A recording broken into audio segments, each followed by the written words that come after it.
संभल के दंगल में आए दिन सामने आ रहे एंगल के बीच सीएम योगी आदित्यनाथ के बयान ने इस घमासान में तमाम लोगों को हैरान कर दिया।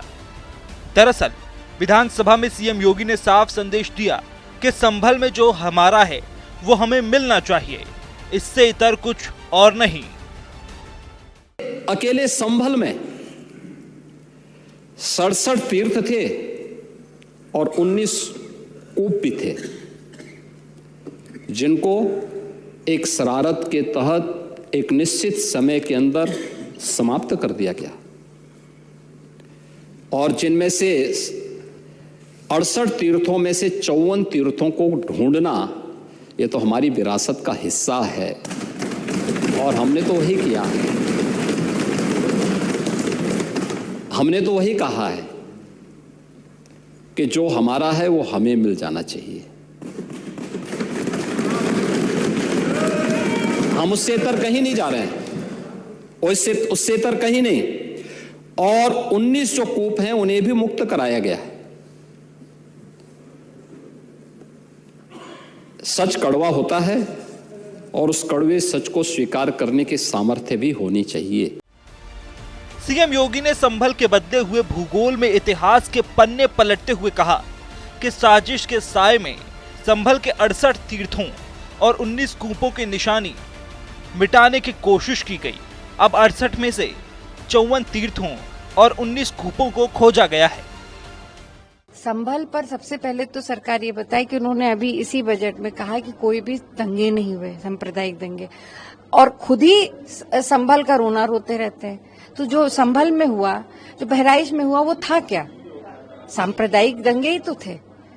तो आप एक तरफ उनका रोना रोते हैं, फिर अपनी पीठ थपथपाते कि नहीं दंगे हुए।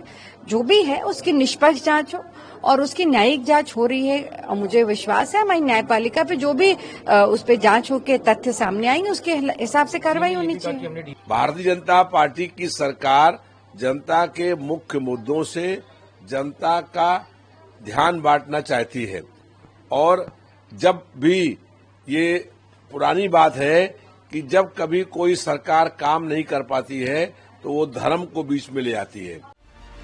संभल पर एक और बड़ा घटनाक्रम अदालत के आंगन में भी हुआ।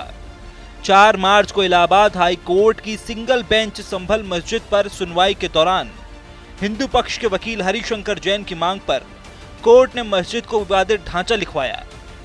इस आदेश के बाद तो संभल केस का कलेवर ही बदल गया।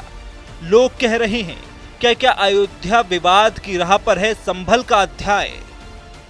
जब कोई दो पक्षों में विवाद होता है तो उस ढांचे को, उस इमारत को विवादित इमारत ही बोलते हैं। किसी की मस्जिद कहने से मस्जिद नहीं हो जाएगी।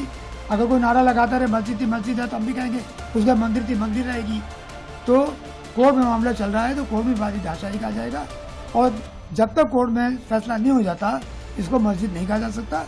इसीलिए कोर्ट ने न्याय की संतुलन रखने के लिए इसको विवादित ढांचा कहा। संभल महाकुंभ सरीखे मुद्दों पर हो रही महाभारत थमी भी नहीं थी कि मुगल शासक औरंगजेब पर भी अखाड़ा सज गया। इस पर भी सीएम योगी ने सपा पर निशाना साधते हुए कहा कि इनके लिए आदर्श है औरंगजेब। वहीं अबू आजमी को लेकर बड़े ही रौद्र रूप में दिखे सीएम योगी। समाजवादी पार्टी का नेता, आपका विधायक घोषणा करो ना, उस कमबख्त को निकालो पार्टी से और उसको एक बार यूपी भेज दीजिए, बाकी उपचार हम अपने आप करवा लेंगे। जो व्यक्ति छत्रपति शिवाजी महाराज की परंपरा पर गौरव की अनुभूति करने की बजाय लज्जा महसूस कर रहा हो और औरंगजेब को अपना नायक मान रहा हो, क्या उसको भारत के अंदर रहने का अधिकार होना चाहिए क्या? अब बात निकली तो दूर तक गई। महाराष्ट्र विधानसभा से आजमी के निलंबन और यूपी सदन में सीएम योगी के तेवरों की तासीर अखिलेश यादव तक भी जा पहुंची।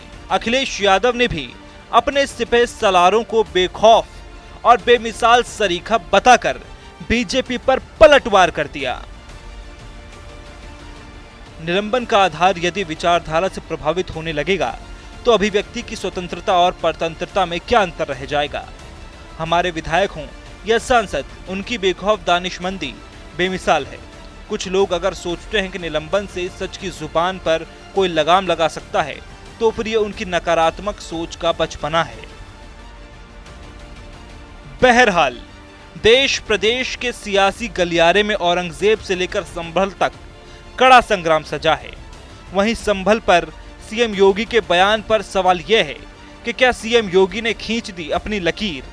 वहीं मस्जिद को विवादित ढांचा कहने पर सवाल ये भी है कि किस ओर जा रहा संभल का दंगल।